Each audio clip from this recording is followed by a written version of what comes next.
Larry King now, the Dalai Lama, one of the world's most recognizable spiritual leaders, on turning 80. Recently, I met one German specialist for knees. Then after he checked, then he told me, your knees now degenerate. There's not much to do. On his digital push to encourage compassion. Compassion means it's a sense of concern of others' well-being and respect others' life. When you have that sort of conviction, impossible to bully others, to cheating others, to killing others. On a world in turmoil. Our problem, our struggle, a struggle between power of gun and power of truth. For short term, power of gun is more decisive, more effective. But long term, power of truth is much stronger. Plus, Freddie Gonzalez on Facebook, do you believe that Earth is the only planet in space that has life? No. All next on Larry King Now.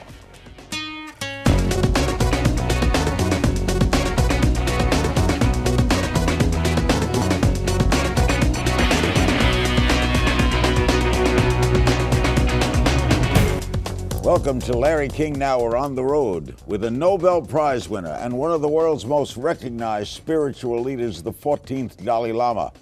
He is celebrating his 80th birthday with a trip to the United States for a global compassion summit. And along with his friends, he's leading a campaign that encourages people to document acts of compassion on social media in recognition of this milestone birthday. It's always an extreme pleasure to welcome him, and we've had many interviews. It's good to see you again. We age together. I am 81. You are 80. Oh. How does it feel to be 80?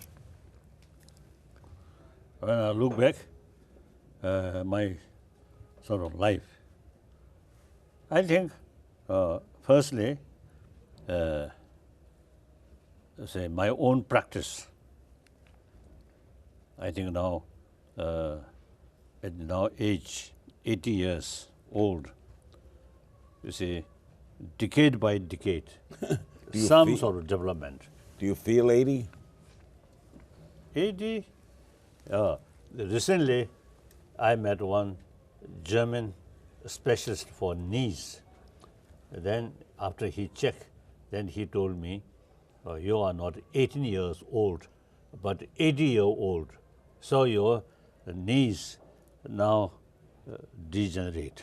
There's not much to do. So that reminds me, I'm now 80 years old person. Are you going to need surgery? No. No? It's good. So what do you... So then of course, you see, as a sort of practitioner, as one of the believer, we practice altruism or compassion. So then I make sort of some effort to promote affection or loving kindness, not based on religious belief. Simply, we are human beings. Basic human nature is more compassionate nature.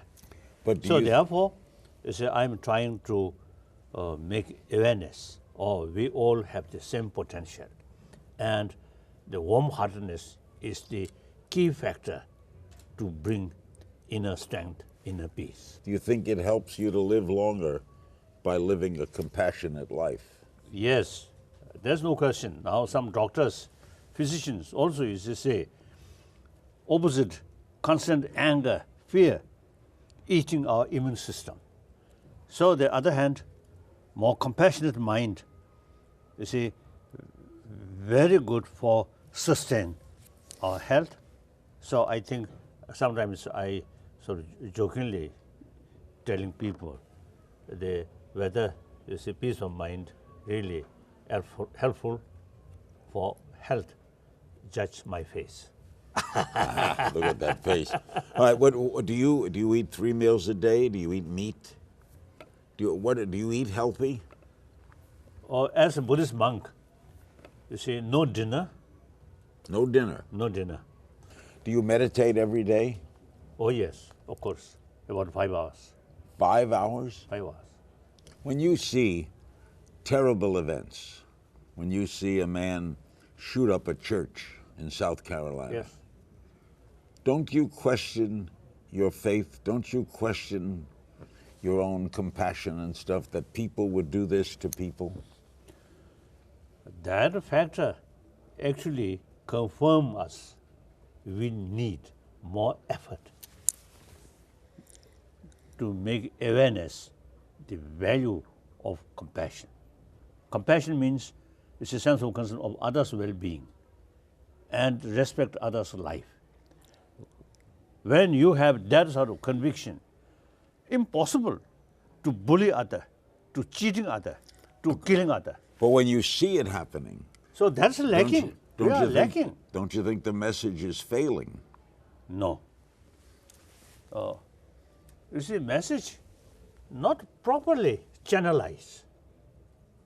The message of love just inside church, not day-to-day life. And I have strong sort of view in education field, from kindergarten up to university level. We should include some lesson about the inner value with more sort of awareness, so more sort of what's the explanation or study about map of mind or map of emotion. Then the society who come through that kind of education would be more different. This present, up to now, the existing modern education, Right. very much oriented about material value, not much talking about inner value. Agreed. So not adequate. You are Well said. 1 year old than me, so do you agree that? I agree, and I am wiser. Oh yes, yes. I've you lived have- longer. Yeah, that'll be You today. have more experience, yes. Yeah. But your experience, more materialistic experience. Yeah, I didn't learn that in school. Last week, you met with former President George W. Bush, ahead of the World Affairs Council in Dallas. You're very close with him. Yes. He has a birthday the same as yours, right? Yes, yes, yes, yes. You said you admire him for his lifelong commitment to liberty and democracy. Is he also, has it had a lifelong commitment to Tibet? Right, right. Our friendship, you see, all those years, never changing, never changing. That's good. I love him as a human being. But some of his policy matter, I frankly told him, you see, some of your policy matter is concerned, I have some reservation. He laughing. Even, you see, he's still president. After Iraq crisis, you see, happened, another opportunity meeting with him in White House.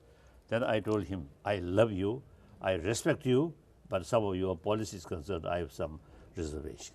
We'll be right back. More with His Holiness the Dalai Lama. When we come back, don't go away. We're back with His Holiness the Dalai Lama celebrating his 80th birthday. Happy birthday, by the way. I didn't say happy birthday to you. Thank you. And many more. You've been in exile since 1959. Right. Help me with something, because time flies and we forget. Why did China exile you? Oh, that's a long history. Don't go that 19. long. Just give me simply. Oh, simple. The Chinese forces came to Tibet in the name of liberation, liberate from very dark, dark, backward, and feudal. So in principle, that's good. Then, you see, they try to control every Tibetan life, including our education, our spirituality. Then they, you see, instead of listen or instead of sort of investigate on the spot, they simply impose their belief and backed by force. That So ma- then things become worse and worse and worse. So 1954 autumn, I went to Peking. I have several times meeting with Chairman Mao Zedong. At that time, I really developed great hope and confidence. We can work under the leadership of Chairman Mao Zedong. And actually, I may share one of sort of my view. As far as socio-economic theory is concerned, I am Marxist. Still, I am Marxist. You are a Marxist. so dangerous person in the capitalist country. so I really, admire the concept of socialism. But then, eventually, in China proper, then things become very difficult. Totalitarian sort of suppression. And Tibet also. They exiled you in 59. Then 1958, 59, things become out of control. Then there is no other option except escape. So, And you've never been back? no. Do you see any chance of China and Tibet ever? You ever see Tibet getting autonomy? I believe. Now, look, the new president, Xi Jinping, Right. he publicly sort of expressed Buddhism, very important part of Chinese culture. So you're hopeful. Yes, But Chinese, they're posting warnings not to celebrate your birthday. oh yes, the hardliner, I think that's quite logical from their viewpoint. Some of the officials describe me as a demon. So they should discourage birthday of demon. What are they afraid of? What are you? Truth. I stand, no matter how difficult it is, always my own sort of matter of principle, truth, honest, transparent, and not seeking independence or separation. Within People's Republic of China, meaningful autonomy, that is safeguard for preservation of Tibetan identity, Tibetan language, Tibetan rich cultural heritage, like that. So you're optimistic. Basically, yes. I sometimes used to describe our problem, our struggle, a struggle between power of gun and power of truth. For short term, power of gun is more decisive, more effective. But long term, power of truth is much stronger. You speak of compassion and love, and yet you see what goes on in the world. How do you remain optimistic? How do you look at things? My optimistic about the happy world, compassionate world is basic human nature is more compassionate. Because our life start with mother's affection. Right. And then now scientists, they also found calm mind very much related with compassionate mind. So for our own the interest or physical health, you need peace of mind. So sometimes we call the healthy mind, healthy body, very close link.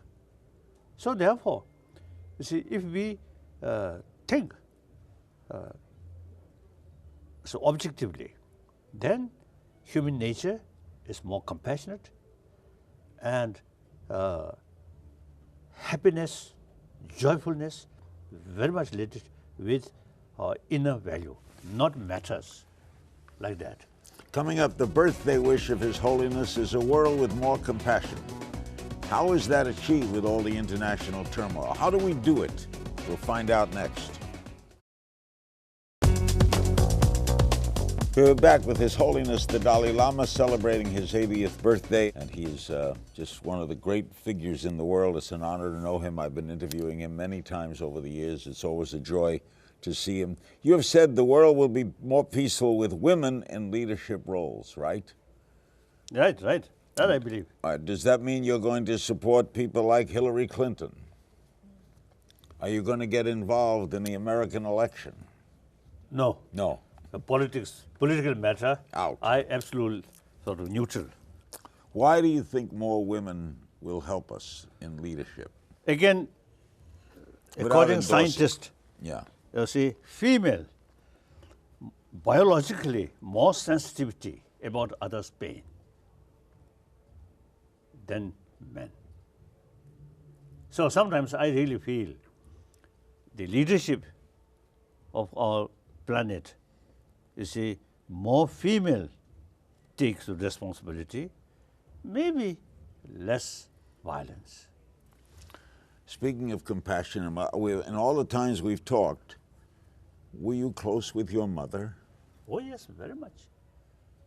My mother, uneducated, just a farmer, illiterate, but very, very kind mother. So sometimes, and of course I naturally, at that time, I was the youngest. So she very much sort of, very, very kind to me. So as a villager's child, there's nothing to play these things. So my mother used to carry me on her shoulder. Then I enjoy that. When she used to go to some farm work, I always used to see on her shoulder. Then eventually, I treated my mother almost like that was a horse. So I catch, I hold. You rode her. I hold, you see, mother's ear.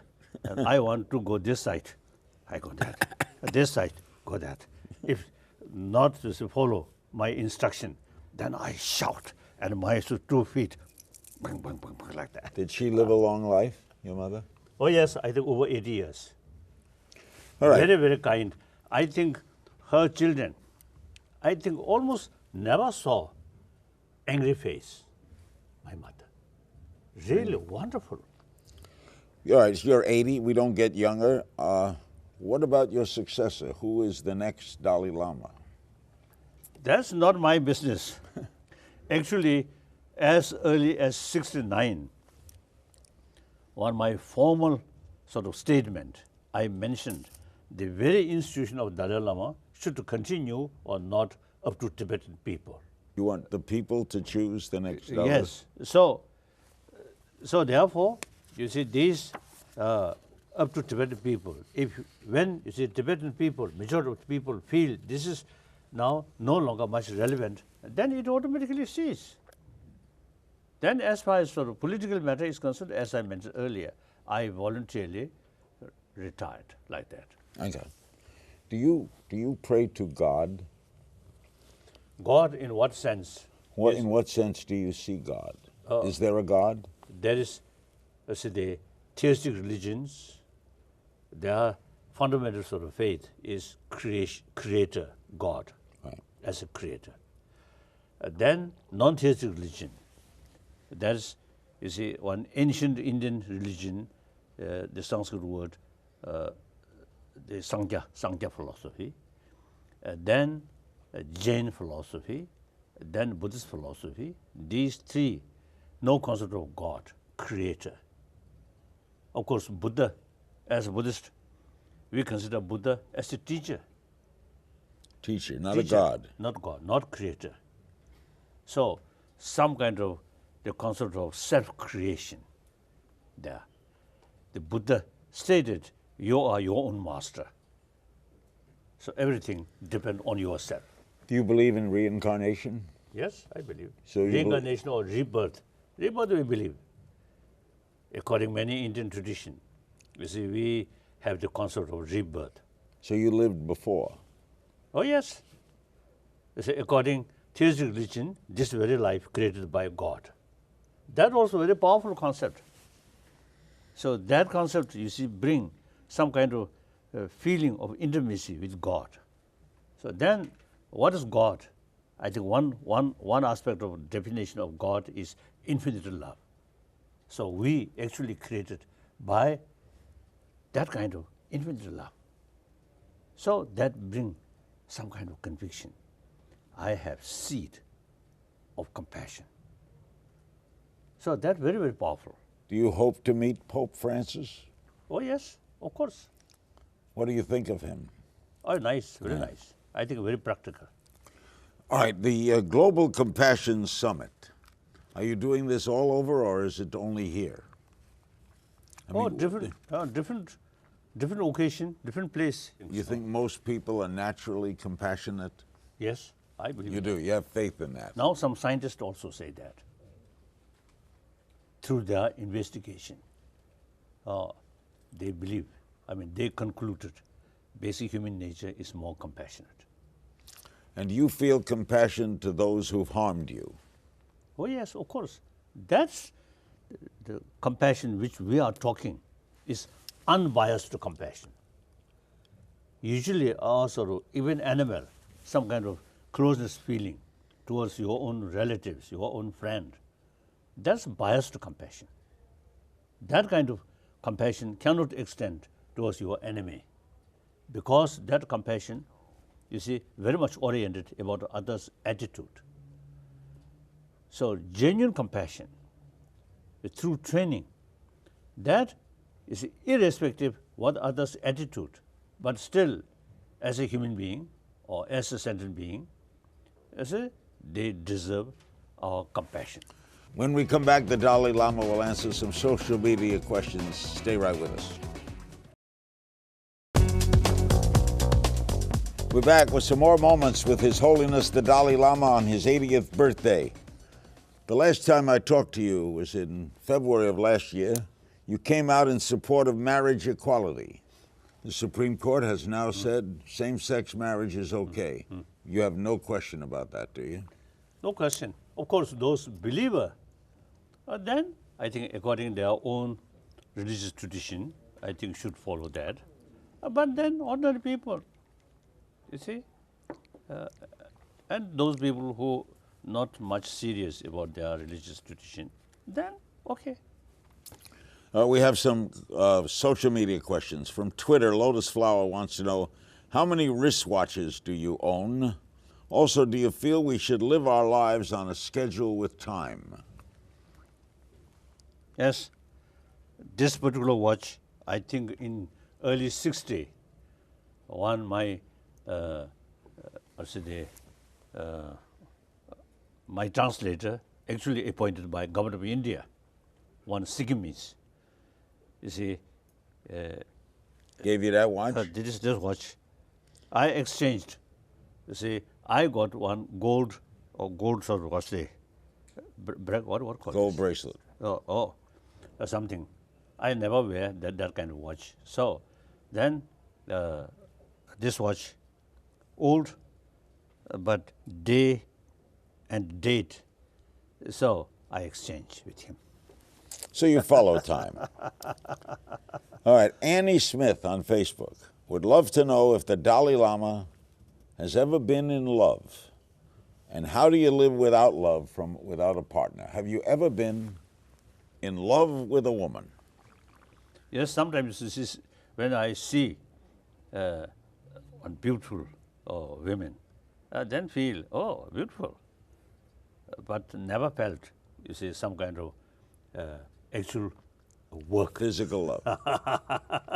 You never felt that? So even, you see, in my dream, as a monk, as a celibate.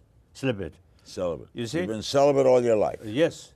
When in my dream, you see, about quarrel or about, you see, meeting some beautiful sort of women like that, then immediately I remember I'm monk.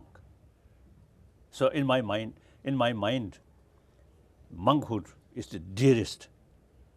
In my dream, I never felt I'm Dalai Lama, but I often used to felt I'm monk.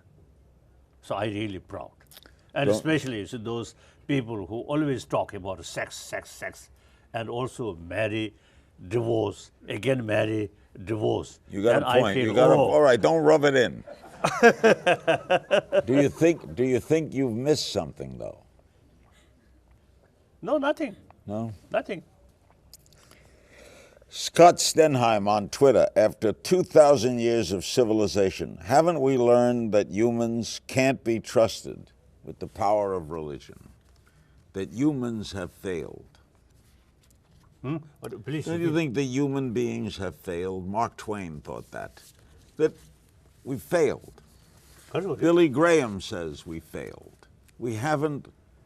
We've taught humanity, the religions of the world teach us humanity, Okay. but we haven't lived that. We've had war. I think religion, all major religion, including Buddhism, over 2,000 years, I think immense help to humanity, but not adequate, particularly now today. So help, but not enough. Out of 7 billion, over 1 billion non-believer. And then more important, among the believers, there are corrupted believers there. So this clearly shows religious teaching not adequate. So now we have to find another way to educate people the importance of these inner value, not relying on religion, but more secular way. That I fully committed. Jenny Merkel on Facebook, if you could have dinner with anyone, living or dead, who would it be? Who not emphasize importance of formality, is showing as a human being, then I love that. You see, too much formality, I don't like. Wouldn't you like to have dinner with Christ? Christ, one time, some sort of questioner asked me if you have opportunity meeting with Jesus Christ and what question you ask him. Then I felt I would like to ask what is God? His Father or Holy Spirit. I would like to know more. Me too. And Freddie Gonzalez on Facebook, do you believe that Earth is the only planet in space that has life? No. Of course, many, Buddhist sort of literature mentioned countless worlds, countless sort of, galaxies. So then, I think if we use our common sense, then out of sort of countless sort of galaxies and the planet, only this planet have, you see, human being. I think difficult to say. I agree. What do you think, as you look back on your life, what's your greatest accomplishment? What are you proudest of? I don't know, difficult to say. Sometimes I feel, you see, since now I think over 30 years, I have serious discussion with scientists. And usually I call Buddhist science a dialogue between Buddhist science and modern science. I think nobody initiated that. I think one of my sort of achievement. You opened up the dialogue. Then another thing, in Tibetan case, is a nunnery. Is in recent centuries, I think at least a few centuries, is no sort of the tradition carry rigorous study. That after we come to reach India, I think in 60s and early 70s, then I decided, I urged all nunnery, you see, should start rigorous study. Now after 20, 30 years, you see, some nuns already become top scholar. That also, I feel, my achievement. Do you fear death? No, it is part of nature, part of our life. Sooner or later, you come. Actually, in my daily practice, is visualization, the death process. Suppose some preparation, when actual death come. But actual death come, whether I can success this practice or not, I don't know. I don't know that. Thank you, Your Holiness. Always an honor to be with you. Thank you, thank you, thank you, thank you. My guest, His Holiness, a wonderful man, a great guest, the Dalai Lama.